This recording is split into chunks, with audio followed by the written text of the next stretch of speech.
quem esteve aqui, acho que foi em outubro, porque eu pulei o mês de novembro, teve a primeira parte das Beatitudes de Jesus, né? Foi dividido em duas palestras, porque são 8 e não dava para fazer as 8 numa hora só, né? Então, hoje nós vamos ver a segunda parte, mas eu dei aqui um pequeno, né? Um pequeno refresh. Recap? Isso. Eu ia perguntar, porque eu esqueci tudo. Então, a primeira, isso é o conteúdo que nós vamos ver de hoje. Tem a recapitulação, uma pequena introdução, aí as Beatitudes 5, 6, 7 e 8 que nós temos, né? Então, as primeiras Beatitudes. Bem-aventurados os pobres de espírito, bem-aventurados os que choram, bem-aventurados os mansos e bem-aventurados os que têm fome e sede de justiça. Lembrando-se que todas essas beatitudes vieram do Sermão da Montanha. Tá? Provavelmente, o mais importante de todos os sermões que Jesus deixou para nós cristãos, né?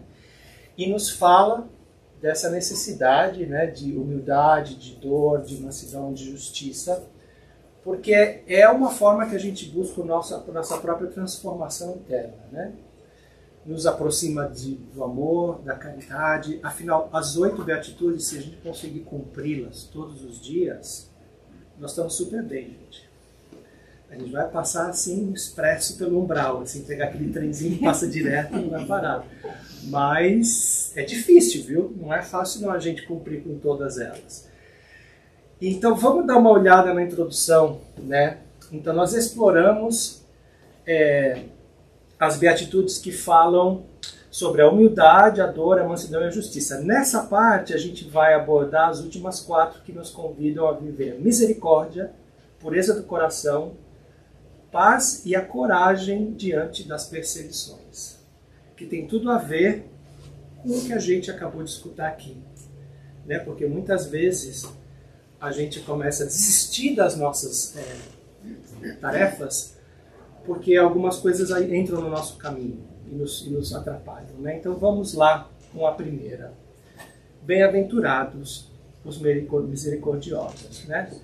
Então Jesus disse, bem-aventurados os misericordiosos, porque eles alcançarão a misericórdia. Então a misericórdia aqui é um ato que a gente tem de amor, que a gente tem que manifestar para todas as pessoas que fazem parte da nossa vida e conosco também, né? Deixa eu tentar aumentar aqui um pouquinho minha tela, porque a gente não fica em velho, viu? Porque é uma coisa. Desencarne. Não fica em velho, porque conseguir ler nessa telinha aqui né? Então, porque Jesus nos ensina que quem pratica a misericórdia está em sintonia com a vontade divina. Obviamente, ele deixou essa mensagem porque na época que ele falava para as pessoas, né, nesses sermões, eles ainda estavam muito longe sequer de ter um pequeno entendimento do que era o conceito de misericórdia. Aquilo era uma época do olho por olho, dente por dente. Você fazia e você levava do jeito igual. Então, ele introduzir isso foi uma revolução. Tanto é que ele criou muitos inimigos naquela época, inclusive entre os próprios hebreus, cujas leis que eles seguiam, as leis hebraicas, não eram tão, assim, benevolentes desse jeito, eram muito mais estritas, né, naquele jeito, né? Então, para nós, essa misericórdia na doutrina espírita, ela é representada pela caridade também. A gente sabe que o lema do Espiritismo é fora da caridade não há salvação.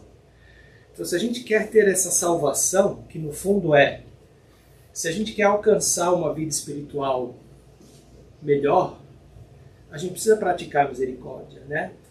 E o Kardec, no capítulo 10, no item 1, ele fala disso. Então eu peguei aqui para a gente, né, ler, que é o próprio capítulo da Beatitude, né? Bem-aventurado aqueles que são misericordiosos.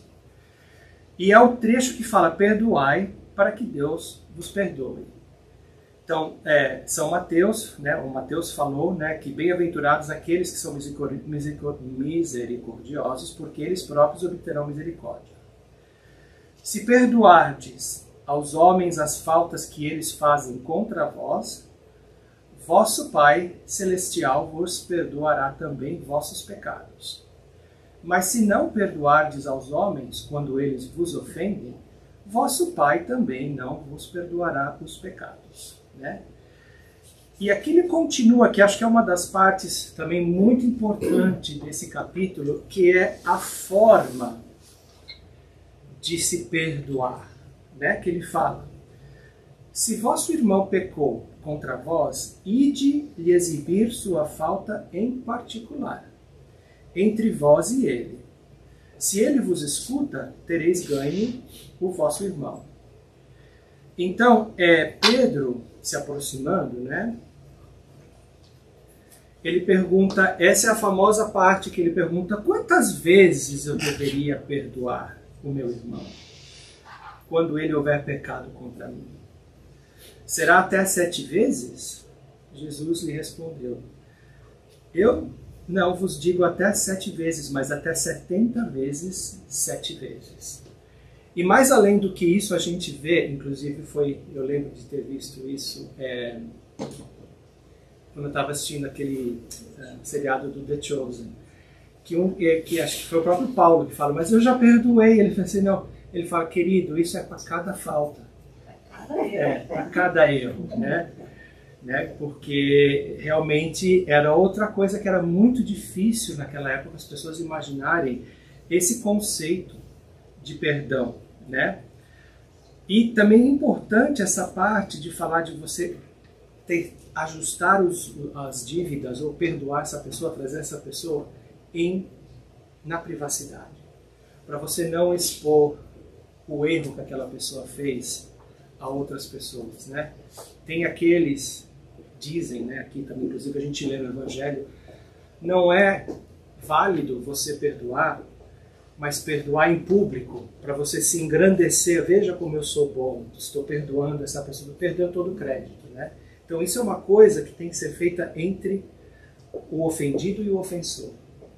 Porque se ele te ouve, né, você ganha um irmão. Porque é muito difícil a pessoa que cometeu algo contra nós, se você realmente está perdoando de coração, não ter uma reação positiva contra isso. Porque o amor vence sempre aquele erro que foi feito, né?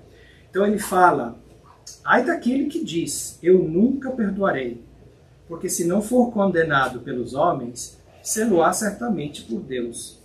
Com que direito reclamará o perdão das suas próprias faltas, se ele mesmo não perdoa a dos outros? Jesus nos ensina que a misericórdia não deve ter limites, quando diz para perdoar ao seu irmão não 7 vezes, mas 70 vezes 7. Mas há 2 maneiras bem diferentes de perdoar. Uma é grande e nobre, verdadeiramente generosa, sem segunda intenção, que poupa com delicadeza o amor próprio e a suscetibilidade do adversário, tivesse mesmo este último toda a culpa. A segunda, pela qual o ofendido ou aquele que acredita sê-lo, impõe ao outro condições humilhantes e faz sentir o peso de um perdão que irrita em lugar de acalmar. Se estende a mão, não é com benevolência, mas com ostentação, a fim de poder dizer a todo mundo: vede quanto sou generoso. Em tais circunstâncias é impossível que a reconciliação seja sincera de parte a parte. Não, nisso não há generosidade, mas um modo de satisfazer o orgulho. Em toda contenda, aquele que se mostre mais conciliador, que prove mais desinteresse na caridade e verdadeira grandeza da alma, conquistará sempre a simpatia das pessoas imparciais. Então fica aqui a importância dessa beatitude, porque nós sabemos que um dos obstáculos maiores que a gente precisa vencer conosco mesmo é o nosso orgulho. E é o orgulho que nos impede de perdoar as pessoas. Porque a gente primeiro se deixa ofender, por quê? Porque a gente acha que feriu o nosso orgulho. Ivone sempre menciona aquela situação de que fala: eu nunca tenho que perdoar ninguém porque eu não me deixo ser ofendido para começar. né?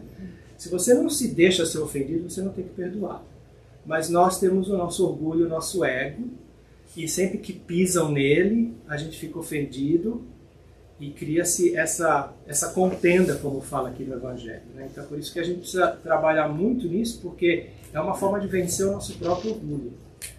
Porque muitas das vezes, a gente comenta isso aqui no centro bastante, a pessoa que nos ofendeu, às vezes não está nem aí, está vivendo a vida dela numa boa, nem se lembra que fez isso e tal, e você que está se remoendo, se consumindo, causando problemas de saúde física, orgânica, porque você acha, nossa, aquela pessoa fez tal coisa para mim, não sei o que, horrível, e a pessoa nem aí, nem se deu conta do que aconteceu.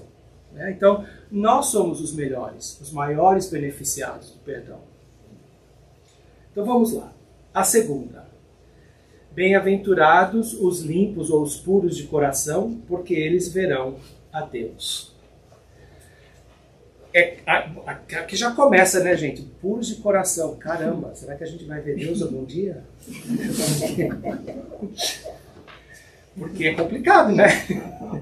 É uma dose, né, forte aqui, né? Então, a pureza de coração está se referindo aqui à sinceridade, ao amor verdadeiro e à intenção sem egoísmo. Volta aqui as chagas que nós temos como pessoas encarnadas, orgulho, egoísmo, sempre eu primeiro, etc. Nós vivemos hoje em dia num mundo, numa sociedade cada vez mais individualista.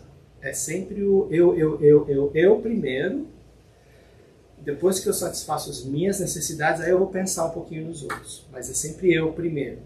Nós estamos cada vez mais perdendo o sentido de comunidade, no sentido da gente se preocupar com todos em volta de nós, não só nas coisas que impactam o nosso núcleozinho pequeno da nossa família, ou mesmo só nós, né? Muitas ações são tomadas, muitas coisas são ditas, muitas coisas são feitas que podem não nos impactar diretamente, mas tem um impacto horrível para muitas pessoas. E cada vez mais eu sinto que a humanidade está chegando no ponto que vai ter que ter uma mudança muito drástica para mudar isso, porque nós não estamos nos preocupando com o bem-estar dos outros. Nós estamos vivendo uma vida de imediatismo cada vez maior. É o momento de agora, é o que importa, ninguém se preocupa com o futuro, ninguém se preocupa com o pós-vida, nem nada, né? Então ele fala aqui que aqueles que têm um coração puro conseguem ver a Deus em todas as suas manifestações. Nós temos que nos esforçar para ver Deus nas coisas que a gente ainda consegue dentro das nossas limitações, né? Se a gente for olhar só para as tragédias, desgraças, guerras, fome, doenças e tudo que existe no mundo hoje em dia, a gente fala, mas onde está Deus? Né? Tudo bem, a gente, de uma forma, qual a palavra que eu estou buscando? Intelectualmente a gente entende que todas essas coisas, especialmente que somos espíritas, que todas essas coisas acontecem porque são partes do plano maior que Deus tem. Então a gente confia nisso intelectualmente, mas emocionalmente é outra coisa. Quando a gente vê o que está acontecendo no mundo, isso nos abala, né? Então onde que a gente tem que procurar ver Deus dentro das nossas capacidades? Ele está presente todos os dias.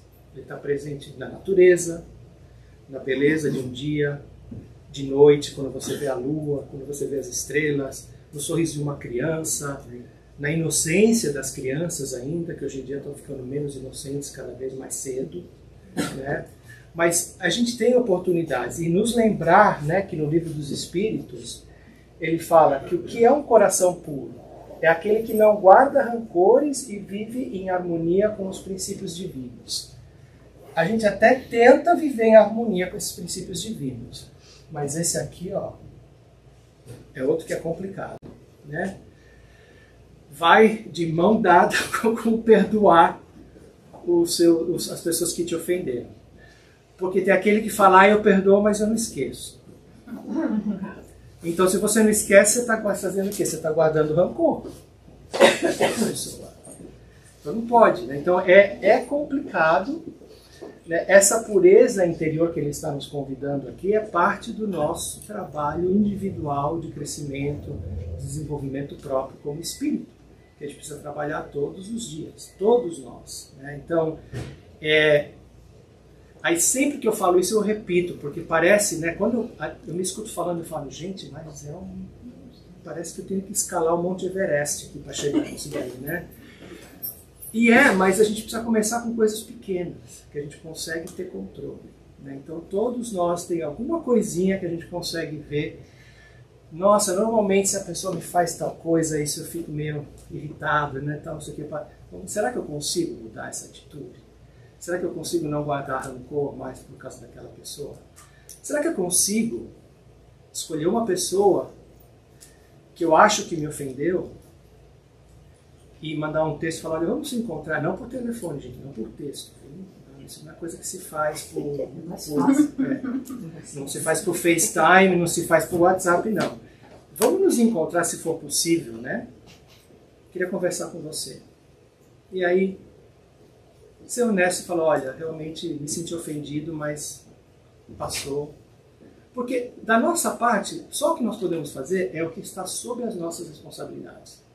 Se você toma essa iniciativa e essa pessoa ou não aceita, porque depois disso talvez também se ofendeu com algo que você disse e retribua, ou até, sabe, tira um sarro de você, imagina, não foi nem... O seu trabalho está feito. Você perdoou e se expôs. O que aquela pessoa vai fazer com o resultado disso é dele ou dela a responsabilidade, não seu. Aí você continua com a sua vida, sem esse peso no ombro, né, que a gente carrega. Cássio, eu queria só fazer um comentário. A dificuldade desse negócio da pureza de coração é porque, como nós ainda não estamos evoluídos o suficiente, a gente vê muito o mundo, os problemas, com um prisma, com a lente que é da nossa mente, da nossa elevação. Então a gente acaba vendo maldade em tudo.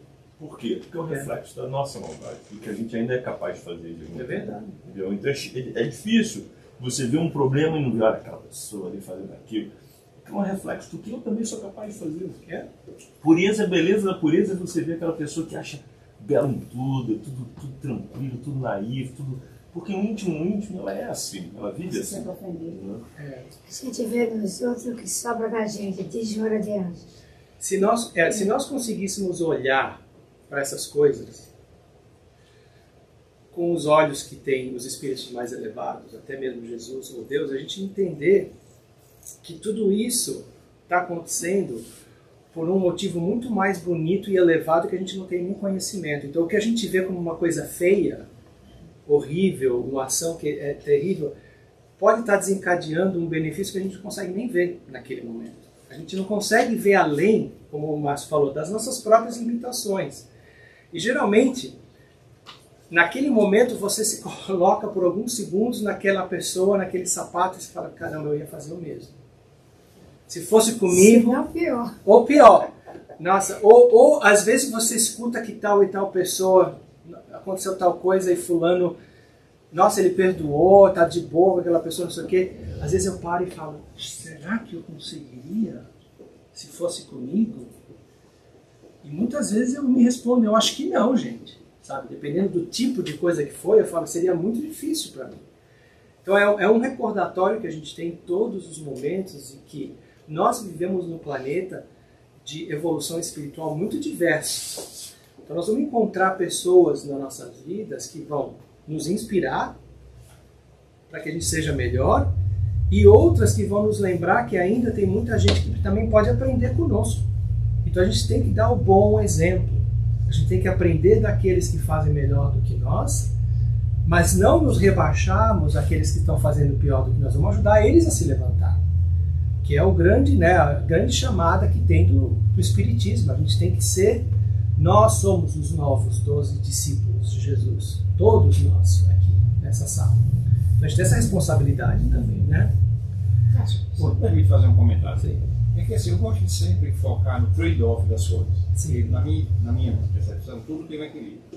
Por exemplo, essa questão do perdoar e de esquecer, é fácil a gente entender quando o caso, digamos assim, é o melhor caso. Mas imagine a situação, por exemplo, um agressor que agride uma vítima constantemente. Você talvez seja o único que possa defender ou ajudar. Até que ponto o perdão tem que ser aquela coisa boba, no sentido de fechar os olhos e deixar a coisa acontecer, ou o crime se perdoar? E até que ponto você deve, de certa forma, agir e, digamos assim, não esquecer. Lembrar que aquilo pode acontecer, tentar evitar novamente. E assim, é onde eu vejo que é a complexidade de coisa simples, né? A benevolência é uma coisa muito boa, mas também não pode ser uma coisa cega. Não pode ser uma coisa, por exemplo, criminoso cometendo aquele crime constantemente e todo mundo se perdoa, sem deixar de fazer. Por isso que existem as leis do homem, que foi criada para tentar manter a organização da sociedade, né? Essas leis existem justamente para que as pessoas não possam sair aí destrambelhadas fazendo esse tipo de coisa. Agora, também Jesus nunca disse que a gente não pode se defender das coisas, né? A gente não tem que ser o agressor. Mas se o agressor está vindo contra nós, nós podemos nos defender. A diferença que eu vejo nisso é que o nosso papel é que quando a pessoa cometeu o primeiro erro, o segundo erro, nós também temos a possibilidade muitas vezes de facilitar isso e nos afastarmos dessa pessoa. Muitas vezes não é tão fácil, porque esse agressor e a agressão pode vir em diferentes formas, né? A agressão não precisa ser física.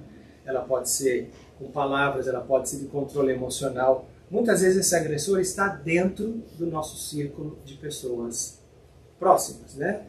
Mas no mínimo que a gente pode tentar fazer é minimizar a interação com essa pessoa para não dar oportunidade dessa pessoa continuar sendo um agressor. Só em fazer isso você já está ajudando aquela pessoa. Indiretamente ela não está nem sabendo que esse é o motivo. Sim.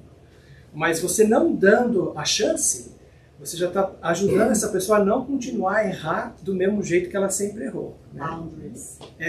Exato. Limites, né? Boundaries. É muito importante muitas vezes a gente estabelecer isso.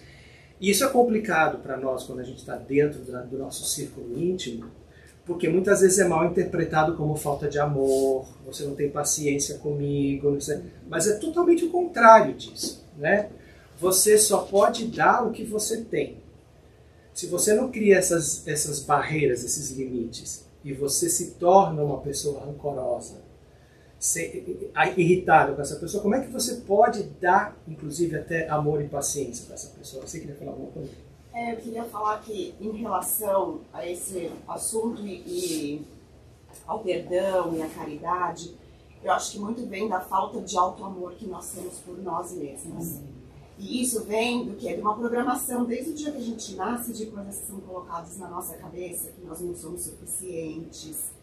E aí a gente cresce com falta de auto-amor. E quando você tem falta de auto-amor, quando o ofensor fala uma coisa pra você, é tipo assim, tá vendo? Eu não sou suficiente.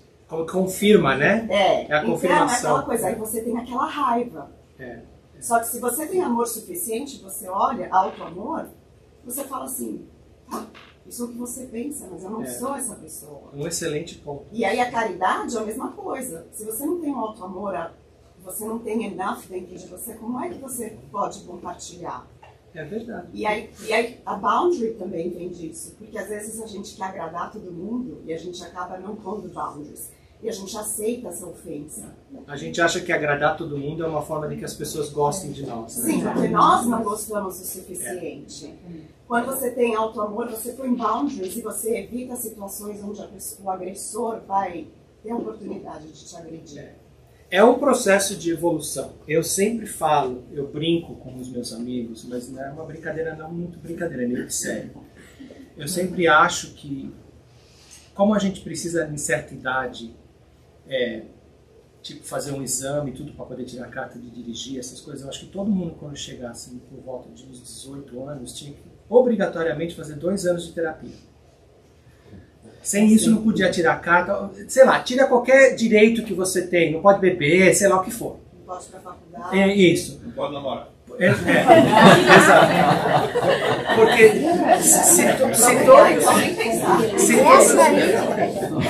se todos nós tivéssemos feito terapia para ajudar porque muito, como você fala, isso vem muitas vezes incutido na gente desde a infância. Né? Então, quando você chega um pouco naquela maturidade, você poder trabalhar isso, entender e resolver, nós teríamos muito menos problemas na humanidade hoje em dia.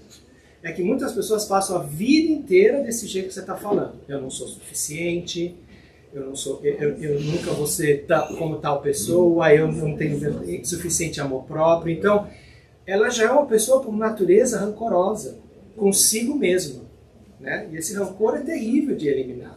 Só ela pode eliminar. Ninguém pode, não tem nada que você possa oferecer para essa pessoa que vai preencher aquele buraco. Nada.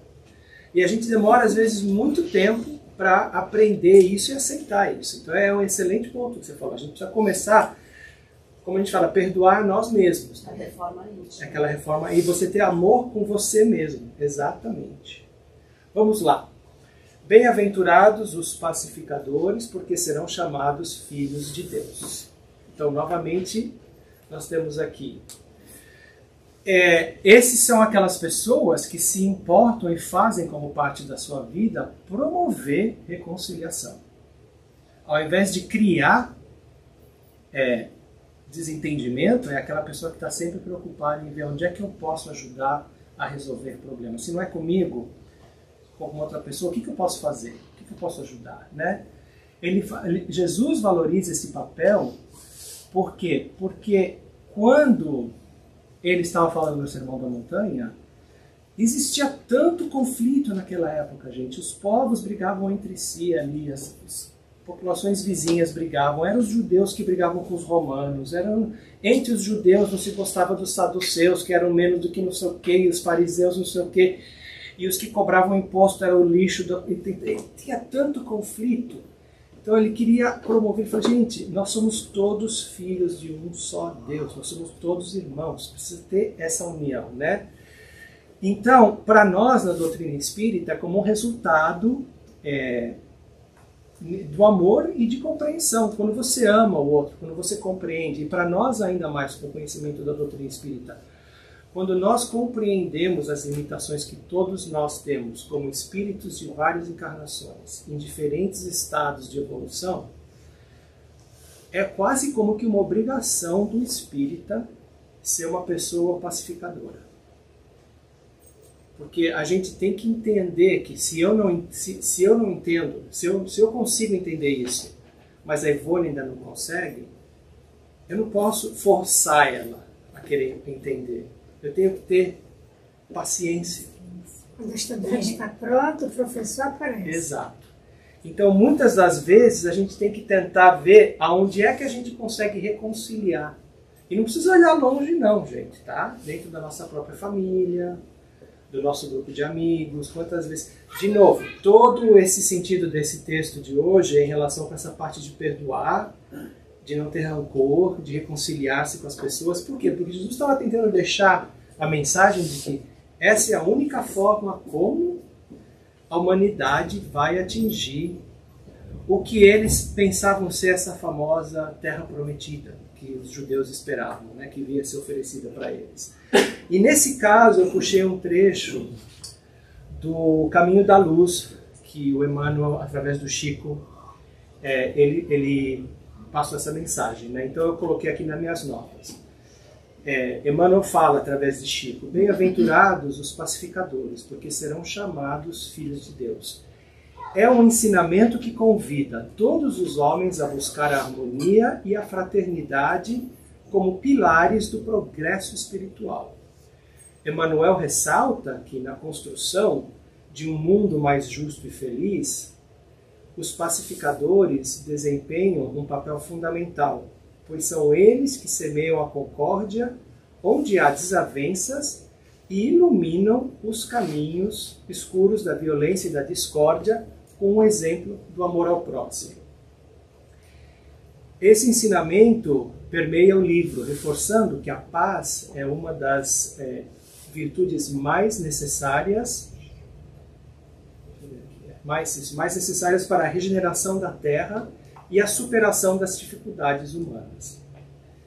É na prática da tolerância, da compreensão e do perdão que os pacificadores se tornam agentes transformadores do planeta. Então aqui eu vou contar o meu segredinho, tá? Eu achei o trecho do livro, e aí eu pedi para o ChatGPT dar uma sumarizada para mim, para eu poder falar para vocês. Mas aqui está o trecho do livro, tá, gente? Eu não vou... Toda essa coisa bonita que eu falei antes veio do ChatGPT. Ô, Cássio, você estava falando daquela época de Jesus, aquelas guerras, aqueles terríveis na área. Você vê que até hoje, né? E Jesus falou, o escândalo é necessário, mas ai de quem por ele foi feito. Exatamente. Vai ter que reparar. Então aqui está o trecho, outro trecho também que o Emmanuel colocou. Em todos os tempos, o Senhor enviou à terra os seus missionários de amor e de paz, convidando as criaturas ao entendimento fraterno e à união pelo coração. Todavia, a humanidade quase sempre tem preferido o combate e a discórdia, esquecendo-se de que somente na concórdia e na serenidade poderá edificar o reino de Deus no íntimo das almas e no cenário do mundo. Então, aqui o Emmanuel está reforçando novamente que a paz não é só um ideal, é uma prática diária que nós temos que exercitar, como todas as outras coisas das beatitudes, né? Todas essas 8 beatitudes, se a gente pegar isso como uma lição de casa e criar um checklist, né? E todo dia você vai lá e fala, esse aqui hoje eu fiz. Esse aqui eu pisei na bola, não fiz não. Vai ser provavelmente, se a gente tiver sorte, um dos 8 que você faz naquele dia. Haja bola, né? Aí no dia seguinte você vai ver, esse aqui hoje eu consegui, mais ou menos, né? Então foi lá ver. Mas é a nossa... Essas 8 beatitudes é o nosso guia, realmente, para ser um bom cristão. Aí tem mais um aqui, que é o último. Bem-aventurados os que sofrem perseguição por causa da justiça. Então, nesse caso aqui, agora eu preciso aumentar a letra de novo, porque senão esquece. Fala sobre a coragem necessária para defender a justiça. E essa coragem não é só necessariamente quando você está defendendo um caso direto, tá? É quando você está encontrando as dificuldades que estão vindo para tentar, como obstáculo, não te permitir continuar seguindo na sua reta, na sua meta, nos seus objetivos, né? A doutrina fala para a gente que a luta pela justiça é uma missão nobre que deve ser acolhida. Então, o Kardec fala, e eu vou puxar aqui, né, que a perseverança em busca da justiça, apesar das dificuldades, é um reflexo do compromisso com os princípios divinos e da evolução espiritual.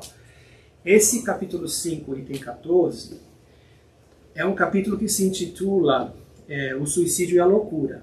Mas o importante é que fala aqui que a calma e a resignação, auridas na maneira de encarar a vida terrestre, ou seja, de encarar as nossas dificuldades aqui, e na fé no futuro, dão ao espírito uma serenidade que é o melhor preservativo contra a loucura e o suicídio. Então, esse bem-aventurados os que sofrem perseguição por causa da justiça, está falando para a gente, nós estamos procurando fazer a coisa certa. Mas muitas coisas vão entrar no nosso caminho que vão querer atrapalhar isso. Muitas vezes coisa que nós mesmos geramos, e também as influências daqueles do outro lado com quem a gente ainda tem dívidas e eles não querem que a gente seja vitorioso nessas coisas, né?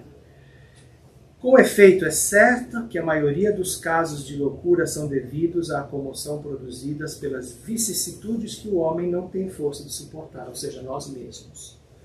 A maioria das coisas que não nos permite chegar aos nossos objetivos são coisas que nós mesmos fazemos, são parte do nosso próprio livre-arbítrio.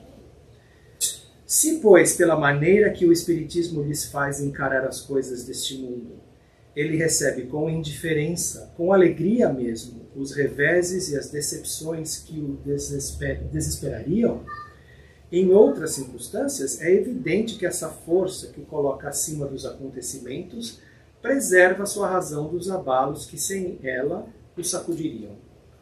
Então, ou seja, se a gente consegue começar a entender que, primeiro, ninguém está aqui de férias. A gente não veio aqui para passar, não é um resort a Terra que você veio para passar aqui. Nós todos vamos ter esses problemas. Como a gente resolve encará-los, já é 50% da forma como a gente vai resolver.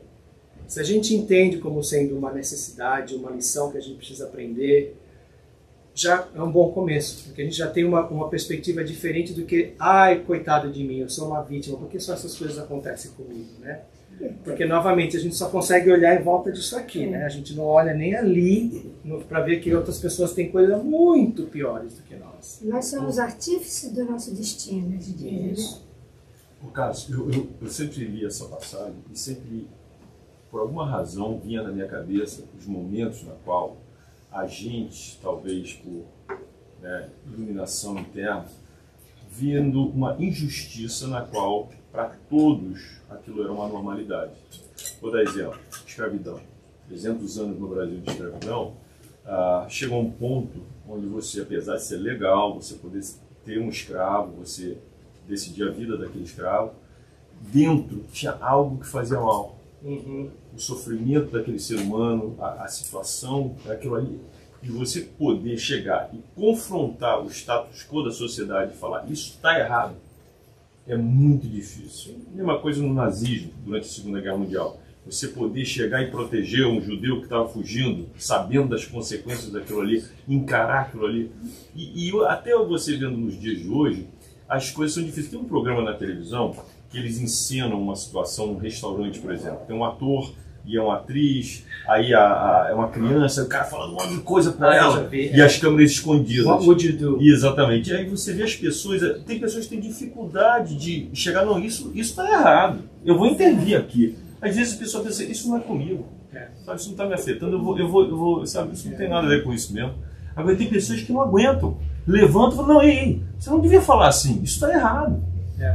Essa dificuldade, essa vontade de querer realmente exercer a justiça como a gente vê da maneira mais pura, é uma coisa que varia de cada um, mas eu sempre olhei essa passagem dessa maneira. E nós hoje em dia temos ainda o agravante de que a gente vive numa sociedade que muitas vezes você toma essa atitude e depois quem se estrepa é você, por causa das leis, por causa das coisas que, entendeu?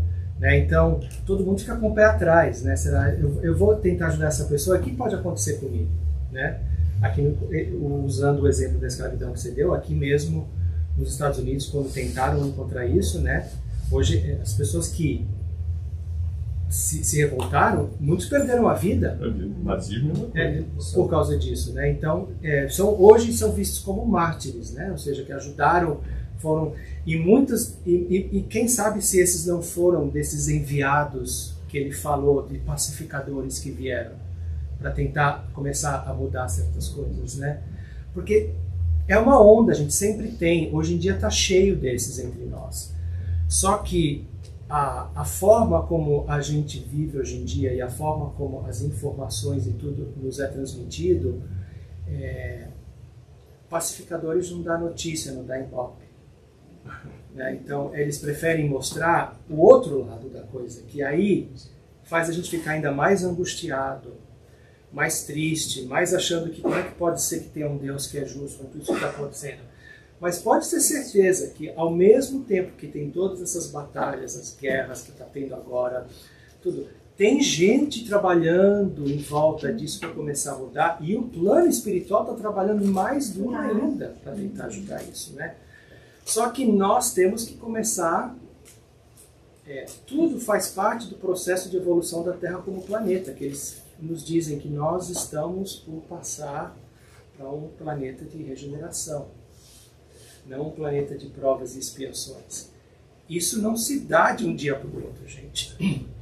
Muitos desses embates, muitas dessas coisas que estão acontecendo já são parte do processo de limpeza, de remoção de muitos espíritos que não vão mais voltar para cá. Agora a gente fala, mas está morrendo muita gente inocente e tudo isso. Sim, tá. Esses talvez voltem se eles têm merecimento. Quando isso aqui já for um lugar melhor, se eles tiverem merecimento, eles voltam. Mas tudo isso está sendo parte do processo de preparar o planeta.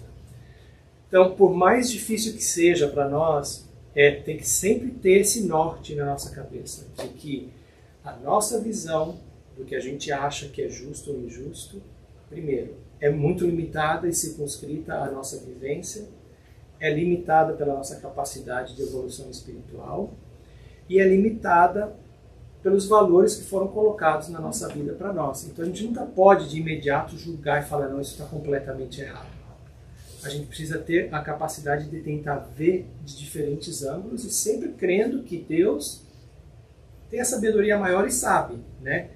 Nenhuma arma que existe hoje em dia não foi criada se Deus não permitiu. Nenhuma bomba que existe hoje em dia não foi criada se Deus não permitiu. Nenhum avanço tecnológico, médico, nada não existe sem a permissão de Deus. Agora, permitir não significa que a gente sabe usar da forma certa, né? Então a gente por um lado faz, mostra a nossa evolução de inteligência técnica, tudo. Por outro lado, a gente, né? Ia falar uma coisa que eu não posso falar porque está gravando, né? Aí a gente estraga tudo porque a gente não está tão avançado moralmente. Então tem um desequilíbrio muito grande entre a nossa inteligência intelectual e a moral. E é o que nós estamos tentando subir agora, gente. Então vamos concluir aqui, né? Essas 4 beatitudes que falam é um chamamento para a gente viver de uma maneira mais íntegra e amorosa com todo mundo, né? Começando com nós mesmos, começando com o nosso amor próprio, né? Refletindo nesses ensinamentos de Jesus e como a gente pode aplicar isso na nossa vida, como é que a gente pode incorporar um pouco mais dessa misericórdia, dessa pureza de coração nas coisas que a gente faz no dia a dia. De novo, né? Baby steps, gente, tá? Vamos começar querendo correr uma maratona que a gente nunca correu na vida, né? Isso daí. É isso aí, pessoal. Muito obrigado. Alguma última pergunta? Algum outro comentário? Obrigada.